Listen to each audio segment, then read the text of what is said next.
Welcome back to the channel.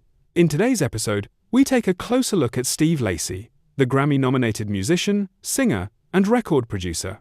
Known for his unique sound and collaborations with artists like Kendrick Lamar and Solange, fans have often wondered, is Steve Lacy gay?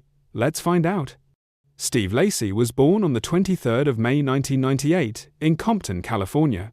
He gained recognition as the guitarist for the Grammy-winning band The Internet before launching a successful solo career.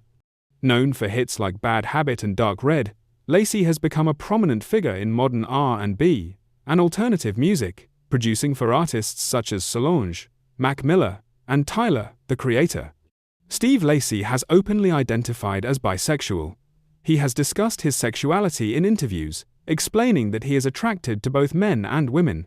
Through his music and public statements, Lacy embraces his identity, often exploring themes of love, desire, and personal expression, making him a visible figure in the LGBTQ+ community. As of now, Steve Lacy continues to release music, tour internationally, and collaborate with top artists. He remains a celebrated figure in R&B and alternative music, using his platform to support LGBTQ+ visibility while maintaining a private personal life. His influence extends beyond music into fashion and culture, making him one of the most versatile young artists today. So, to answer the question, Steve Lacy is not gay. He is openly bisexual. He continues to innovate in music while embracing his identity and inspiring fans around the world. Thanks for watching the video.